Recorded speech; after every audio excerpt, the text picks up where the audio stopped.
Hi friends, welcome to ITI gold technical channel में आपका स्वागत है। Daily current affairs, vacancies information, ITI से रिलेटेड वीडियो पाने के लिए हमारे चैनल को सब्सक्राइब कीजिए। सब्सक्राइब करने के बाद बेल आइकन को ऑन कीजिए ताकि मैं जो भी नया वीडियो बनाऊं सबसे पहले आपके पास पहुंचे और आप उसे देखें। यदि आपको सेशन अच्छा लगता है, सेशन से कुछ जानकारी मिलती है तो इसे लाइक कीजिए और दोस्तों में शेयर कीजिए। शेयर जरूर कीजिएगा क्योंकि यह कॉम्पिटिशन की तैयारी करने वाले बच्चों के लिए बहुत ही इंपॉर्टेंट सेशन है। चलिए सेशन की ओर चलते हैं। यदि आप हमारे चैनल आईटीआई गोल्ड टेक्निकल पर पहली बार आए हो तो इसे सब्सक्राइब कीजिए और अपने दोस्तों से भी ज़रूर करवाइएगा। आज हम पढ़ेंगे 17 अप्रैल 2021 से जितने भी इंपॉर्टेंट करंट अफेयर क्वेश्चन बनेंगे वह इस वीडियो में पढ़ेंगे और इस वीडियो की पीडीएफ फाइल की लिंक मैं इसी वीडियो के डिस्क्रिप्शन में दे दूँगा। आप वहाँ से जाकर उसे डाउनलोड कर लीजिए ताकि एग्ज़ाम के टाइम पर आप आसानी से रिविज़न कर सकते हैं। आज का हमारा पहला क्वेश्चन है, हाल ही में बंगाली नववर्ष पोइला बोईसाख 2021 दिवस कब मनाया गया है? तो यह मनाया गया है 15 अप्रैल को। यानी कि पोइला का मतलब होता है पहला बैसाख, तो पहला बैसाख यह कब मनाया गया है? 15 अप्रैल। नववर्ष बंगाली में नववर्ष को कहते हैं। पूरी दुनिया भर में बंगाली समुदाय के द्वारा 15 अप्रैल को पोइला बैसाख यानी बंगाली नववर्ष मनाया जाता है और यह बंगाली समुदाय के लिए एक नए साल का प्रतीक है जो आमतौर पर हर साल 14 अप्रैल या 15 अप्रैल को आसपास में मनाया जाता है और इस वर्ष भारत में 15 अप्रैल को मनाया गया है। बंगाली में पहेला का अर्थ होता है पहला और बोईसाख का मतलब होता है बंगाली कैलेंडर के अनुसार पहला महीना। और बंगाल में बंगाली नववर्ष को नोबो बोर्सो के रूप में भी मनाया जाता है। कहाँ पर? बंगाल में इसे नोबो बोर्सो भी कहा जाता है। तो इस क्वेश्चन का राइट आंसर है ऑप्शन नंबर बी, इसका राइट आंसर है। चलिए नेक्स्ट क्वेश्चन की ओर चलते हैं। नेक्स्ट क्वेश्चन है, हाल ही में किसने एक्वा किसानों के लिए एक इलेक्ट्रॉनिक मार्केट प्लेस ई संता लॉन्च किया? तो यह लॉन्च किया अभी प्रेजेंट टाइम के हमारे केंद्रीय उद्योग मंत्री और रेल मंत्री पीयूष गोयल जी ने। तो इसका right answer option number B, केंद्रीय वाणिज्यिक और उद्योग मंत्री पीयूष गोयल जी ने एक्वा किसानों और को खरीदारों को जोड़ने के लिए एक मंच प्रदान करने के लिए यह इलेक्ट्रॉनिक बाजार ई संता का उद्घाटन किया। और ई संता का लक्ष्य एक्वा किसानों यानी कि जो पानी से रिलेटेड जो भी कार्य करते हैं उन किसानों की आय और जीवन शैली, आत्मनिर्भरता, गुणवत्ता स्तर में ट्रेसेबिलिटी को बढ़ाना, यानी कि उनकी आय को एक तरीके से बढ़ाना इसका मूल उद्देश्य है। इस क्वेश्चन का राइट आंसर है ऑप्शन नंबर बी। और प्रेजेंट टाइम पर हमारे केंद्रीय कृषि मंत्री हैं नरेंद्र सिंह तोमर। कौन है? नरेंद्र सिंह तोमर। तो इसका right answer option number B. चलिए नेक्स्ट क्वेश्चन की ओर चलते हैं। नेक्स्ट क्वेश्चन है, हाल ही में किस कंपनी ने 100 गाँव में एक पायलट परियोजना प्रारंभ करने के लिए कृषि मंत्रालय के साथ समझौता किया? यह माइक्रोसॉफ्ट ने किया है। कि किसानों को एक प्लेटफॉर्म देने के लिए 100 गाँव में एक पायलट परियोजना प्रारंभ करने की घोषणा की है माइक्रोसॉफ्ट ने। अब बात कर लेते हैं माइक्रोसॉफ्ट कंपनी की। ये एक सॉफ्टवेयर उद्योग, सॉफ्टवेयर डेवलपमेंट प्रक्रिया डेवलपमेंट की कंपनी है और यह इसकी स्थापना की गई थी वाशिंगटन में 26 नवंबर 1976 में। और इसके संस्थापक है Bill Gates and Paul Allen. कौन है? बिल गेट्स और पॉल एलन। और इसका मुख्यालय अभी वाशिंगटन डीसी में ही है, संयुक्त राज्य अमेरिका में। इसके प्रमुख व्यक्ति है सत्या नडेला। तो इस क्वेश्चन का राइट आंसर हो जाएगा ऑप्शन नंबर बी, इसका राइट आंसर है। चलिए नेक्स्ट क्वेश्चन को चलते हैं। नेक्स्ट क्वेश्चन है, हाल ही में एस्ट्राजेनेका वैक्सीन को छोड़ने वाला पहला यूरोपीय यूनियन का पहला देश कौन सा बना है? तो इस क्वेश्चन का राइट आंसर है ऑप्शन नंबर बी, डेनमार्क।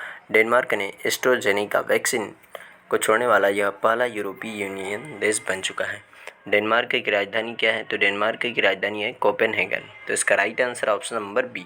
चलिए नेक्स्ट क्वेश्चन की ओर चलते हैं। नेक्स्ट क्वेश्चन है, हाल ही में मानसिक स्वास्थ्य डिजिटल प्लेटफॉर्म मनसा को लॉन्च किया गया है। तो यह किसने किया? तो विजय राघवन जी ने। किसने? विजय राघवन जी ने। और भारत के प्रधान वैधानिक सलाहकार विजय राघवन जी ने यह पोर्टल लॉन्च किया है वर्चुअल तरीके से। कैसे? वर्चुअल तरीके से यह लॉन्च किया है जो सभी मानव जाति की भलाई के लिए, भलाई को बढ़ावा देने के लिए लॉन्च किया गया है और सभी वर्ग की आयु के लोगों की समग्र भलाई के लिए खान पान मानस का प्रारंभिक संस्करण 15 से 35 वर्ग की आयु वर्ग में सकारात्मक मानसिक स्वास्थ्य को बढ़ावा देने पर केंद्रित रहेगा। क्वेश्चन का राइट आंसर हो जाएगा ऑप्शन नंबर डी। चलिए नेक्स्ट क्वेश्चन क्यों चलते हैं। नेक्स्ट क्वेश्चन है, हाल ही में कहां पर भारतीय वीज़ा को निलंबित किया गया है। तो इस क्वेश्चन का right answer option number B, Bangladesh. Bangladesh में भी कोरोना वायरस महामारी को देखते हुए लॉकडाउन लगाया गया और यहाँ पर अभी भारतीय वीज़ा को भी निलंबित कर दिया गया है। अब बात कर लेते हैं बांग्लादेश की। तो बांग्लादेश की राजधानी है ढाका और यहाँ पर मुद्रा चलती है टका। क्या है? टका यहाँ की मुद्रा है। और यहाँ पर प्रधानमंत्री है शेख हसीना और राष्ट्रपति है अब्दुल हामिद। और त्रिपुरा एक ऐसा भारतीय राज्य है जो 3 ओर से बांग्लादेश से घिरा हुआ है, जो कई बार एग्जाम में पूछा गया। तो इसका right answer option number B. चलिए नेक्स्ट क्वेश्चन की ओर चलते हैं। नेक्स्ट क्वेश्चन है, हाल ही में NCSC के ऑनलाइन शिकायत प्रबंधन पोर्टल का शुभारंभ किया है। तो यह किसने किया है? तो इसका right answer option number D, Ravishankar Prasad ji ने। यही है हमारे केंद्रीय कानून मंत्री रविशंकर प्रसाद और इन्होंने ही ऑनलाइन शिकायत प्रबंधन पोर्टल लॉन्च किया है। प्रेजेंट टाइम पर हमारे केंद्रीय संचार और कानून और न्याय मंत्री रविशंकर प्रसाद जी ने राष्ट्रीय अनुसूचित जाति आयोग के ऑनलाइन शिकायत प्रबंधन पोर्टल का शुभारंभ किया। इस पोर्टल को भारत सरकार के इलेक्ट्रॉनिक्स और सूचना प्रौद्योगिकी मंत्रालय सहयोग से Bhaskaracharya institute for space application and geo informatics के द्वारा उत्कृष्ट केंद्र के रूप में बनाया गया है। और NCSC यानी कि राष्ट्रीय अनुसूचित जाति आयोग का गठन भारत के संविधान के अनुच्छेद 338 के तहत किया गया है। तो इसका राइट आंसर हो जाएगा ऑप्शन नंबर डी, इसका राइट आंसर हो जाएगा। चलिए नेक्स्ट क्वेश्चन क्यों चलते हैं। नेक्स्ट क्वेश्चन है, हाल ही में किसने टाटा कंज्यूमर प्रोडक्ट का अध्यक्ष नियुक्त किया है। तो यह पुनीत दास जी को टाटा कंज्यूमर प्रोडक्ट का अध्यक्ष नियुक्त किया है। यही है पुनीत दास जिसको अभी टाटा कंज्यूमर प्रोडक्ट का अध्यक्ष नामित किया है। तो इसका राइट आंसर हो जाएगा ऑप्शन नंबर ए, इसका राइट आंसर है। यदि आप हमारे चैनल IT गोल्ड टेक्निकल पर पहली बार आए हो तो इसे सब्सक्राइब कीजिए और अपने दोस्तों से ज़रूर करवाइएगा। नेक्स्ट क्वेश्चन है, हाल ही में अमेरिका ने किस देश के साथ मिलकर हाइड्रोजन टास्क फोर्स प्रारंभ करने की घोषणा की है। तो इस क्वेश्चन का right answer option number C, Bharat के साथ में अमेरिका ने मिलकर हाइड्रोजन टास्क फोर्स प्रारंभ करने की घोषणा की है। हाइड्रोजन को भविष्य का ईंधन भी कहा जाता है। तो अब बात कर लेते हैं अमेरिका की। अमेरिका की राजधानी है वाशिंगटन DC का फुल फॉर्म है डिस्ट्रिक्ट ऑफ कोलंबिया और इसकी खोज की थी कोलंबो व्यक्ति ने। और यहाँ पर मुद्रा चलती है डॉलर और यहाँ पर राष्ट्रपति बने हैं जो बाइडेन, जो 46वें राष्ट्रपति है, जो डेमोक्रेटिक पार्टी से हैं। और यहाँ पर उपराष्ट्रपति बनी है कमला हैरिस, जो भारतीय मूल की है और 49 यानी कि 49वें नंबर की उपराष्ट्रपति है। और यहाँ पर संसद का नाम होता है कांग्रेस। क्या होता है? कांग्रेस। और भारत और अमेरिका के मध्य होने वाले प्रमुख संयुक्त सैन्य अभ्यास देख लेते हैं। तो पहला है टाइगर ट्रम्प, जो थल सेना के मध्य होता है।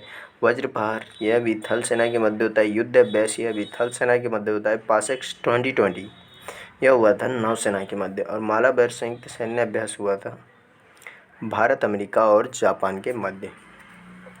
अमेरिका की खोज 1492 यानी कि 1492 में क्रिस्टोफर कोलंबस स्पेनिश नाविक के द्वारा की गई थी। विश्व की सबसे बड़ी तांबे की खान, जो बूटे की खान है, वह मोंटाना राज्य में है अमेरिका के। और अमेरिका के पहले राष्ट्रपति जॉर्ज वाशिंगटन, यहाँ के राष्ट्रपति का कार्यकाल कितना होता है? तो 4 वर्ष का होता है। और अमेरिका को इंग्लैंड से स्वतंत्रता मिली थी 4 जुलाई 1776 को। और उत्तरी अमेरिका में जो घास के मैदान उन्हें प्रेरी कहा जाता है और दक्षिणी अमेरिका के घास के मैदानों को पम्पास या क्वेशुआ कहा जाता है। यह दोनों पॉइंट आप ज़रूर याद रखिएगा क्योंकि ये कई बार एग्जाम में पूछे गए। तो इसका राइट आंसर है ऑप्शन नंबर सी, इसका राइट आंसर है। चलिए नेक्स्ट क्वेश्चन क्यों चलते हैं। नेक्स्ट क्वेश्चन है, हाल ही में योगेश प्रवीण का निधन हुआ, वह कौन थे? तो वह एक प्रमुख इतिहासकार थे जिनका भी हाल ही में निधन हो गया है। प्रसिद्ध इतिहासकार योगेश प्रवीण जी यही थे जिनका भी हाल ही में निधन हो चुका है। यह अवध से विशेषतर लखनऊ के विशेषज्ञ योगेश प्रवीण का निधन हो गया है। और अपनी पुस्तकों और लेखों के माध्यम से उन्होंने जनता को अवध की समृद्ध विरासत और संस्कृति के बारे में जानने में सक्षम बनाया। और उन्होंने 2019 में पद्मश्री से भी सम्मानित किया गया था उन्हें। और उनकी किताबों के शीर्षक जैसे दास्तान-ए-अवध, ताजदार-ए-अवध, बहार-ए-अवध, गुलसित गुलिस्तान ए अवध और डूबता अवध, दास्तां ए लखनऊ और आपका लखनऊ शहर के साथ उनके लंबे चौड़े संबंध रहे हैं, यानी कि इन्होंने अवध की यहाँ इतिहासकार रहे हैं। तो इस क्वेश्चन का right answer option number B. चलिए आज का सेशन यहीं समाप्त होता है।